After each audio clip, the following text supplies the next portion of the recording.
किसी के पास जेवर, औरत के पास जेवर है, प्लॉट है, उसकी ज़ाती मिल्कियत में है, लेकिन शौहर की तरफ से बेचने की इजाज़त नहीं है, अब वो औरत फौत हो जाती है, तो क्या ये माल वरासत बनेगा? देखिए, अगर तो वाकई वो औरत का जेवर है, उसकी मिल्कियत कर दिया गया था, लेकिन बाज़ घरों में ऐसा होता है, शौहर कहता है भी है तो तुम्हारा ही, लेकिन बहरहाल मुझसे इजाज़त ले लेना। और इसी तरह प्लॉट वगैरह का मामला है कि बीवी की मिल्कियत में था, ज़ाती मिल्कियत में सब कुछ, तो फिर तो इसमें वरासत जारी होगी। और अगर शौहर ने जेवर दिया और देते हुए कह दिया था, या प्लॉट खरीद कर दिया और खरीदते हुए कह दिया था कि मेरी इजाज़त के बगैर नहीं बेचना, तो फिर इसका मतलब ये गिफ्ट ही मुकम्मल नहीं हुआ, फिर ये शौहर का है। अब अगर औरत फौत हो जाती है तो इसमें वरासत जारी नहीं होगी।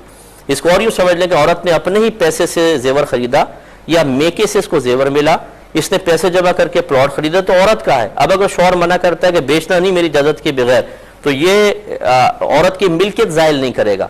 और अगर शौहर की तरफ से चीज़ें आई हैं और उसने कह दिया कि इसको बेचना नहीं, तो फिर इसका मतलब ये शौहर की मिल्कियत में है, औरत की मिल्कियत में नहीं रहेगा, फिर वरासत जारी नहीं होगी। ये कहती है एक बेअमल मुसलमान है, लेकिन वो अच्छे क्वेश्चन करता है सोशल मीडिया वगैरह पर, तो कोई उसे कहता है कि तुम बेअमल हो, तुम्हारे इस तरह क्वेश्चन करने का क्या फ़ायदा है? और वो जवाब में कहता है कि नबी करीम सल्लल्लाहु अलैहि वसल्लम ने इरशाद फरमाया, तुम नेकी का हुक्म करो, चाहे मुकम्मल तौर पे नेक ना बन सको, और गुनाहों से रोको, चाहे मुकम्मल तौर पे गुनाह से ना बच सको, तो बताएं इनमें सही कौन सा है? तो सही यही शख्स है। अगर सिर्फ बाअमल और नेक होने वाले शख्स को ही दीन सीखने, सवाल करने और नेक अमल करने, बुराई से रोकने की इजाज़त होती, तो मुझे लाके बताइए कायनात में कितने ऐसे लोग होंगे। मैं नहीं कहता हूँ कायनात इनसे खाली है, लेकिन कितने ऐसे लोग होंगे। इसलिए ये हदीस बिल्कुल सही है, और जो रोकने वाला है वो बिल्कुल गलती पर है, उसे अल्लाह ताला की बारगाह में तौबा करनी चाहिए। ये कहते हैं किसी नेक शख्स के मरने पर कोई यूं कहे कि जी इसकी मौत पर तो जन्नत में भी मातम हो रहा होगा, या फिर आसमान वाले भी सोग मना रहे होंगे, तो क्या ये सही है? देखिए, जन्नत वाली बात तो दुरुस्त नहीं है, क्योंकि जन्नत में गम नहीं है, फिक्र नहीं है, उसमें कोई ऐसी मतलब सोग की, गम की अलामत नहीं होती है। लेकिन ये ज़रूर है कि आसमान और ज़मीन वाले सोगवार हों।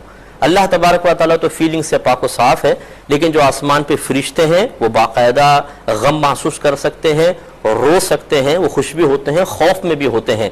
इमाम हुसैन रज़ी अल्लाह ताला अन्हुमा और आले रसूल के जिस बेदर्दी के साथ खून किया गया, उस पर तो आसमान भी रोया था। ये रिवायात बकसरत मौजूद हैं, और फरिश्ते मतलब गम की तस्वीर बने हुए थे। अल्लाह तबारक व तआला की मशीयत थी कि शहजादा रसूल को इसी तरह आजमाया जाए, और ख़ानदान रिसालत की इस कुर्बानी को क़यामत तक आने वाले मुसलमानों के लिए बेहतरीन मिसाल बना दिया जाए। इसलिए अल्लाह तबारक व तआला की तरफ से ये मामला यकीनन हुआ, जिसके मुहर्रिक वो लोग बने और काबिल गिरफ्त हैं। तो इस पर वाकई ज़मीन भी रोई, आसमान भी रोया। कहते हैं कि जब इमाम हुसैन रज़ी अल्लाह ताला अन्हुमा की शहादत हुई है, तो जिस पत्थर को उठाया जाता था उसके नीचे से खून निकलता था। तो ये रिवायात मौजूद हैं। तो बहरहाल ये तो सही है, लेकिन जन्नत वाली बात मुनासिब नहीं। ये कहते हैं कि क्या मुसलमान या काफिर पर लानत करना सही है? देखिए, अगर मुसलमान नेक है, बाअमल है, सहीहुल अक़ीदा है, तो उस पर लानत करने वाला खुद अल्लाह ताला की रहमत से महरूम होगा, और ये शदीद गुनाह है, बहुत बड़ा गुनाह है।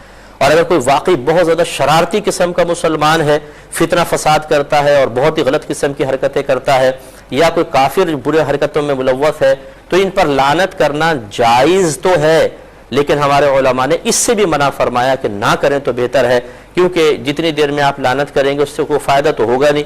कलीमा कुछ पढ़ लें, अच्छी चीज़ पढ़ लें। हाँ, अगर कोई ऐसा है जिसने हमारे आका सल्लल्लाहु अलैहि वसल्लम की शान में गुस्ताखी की हो, सहाबे किराम की शान में, जैसे यजीद पलीद है, इसने इमाम हुसैन रज़ी अल्लाह तआला अन्हु के साथ जो कुछ मामला किया, तारीखी जो रिवायात बताती हैं उसके एतबार से इसके लिए ऐसा किया जा सकता है। ये कहते हैं कि वरासत में 8 बेटियां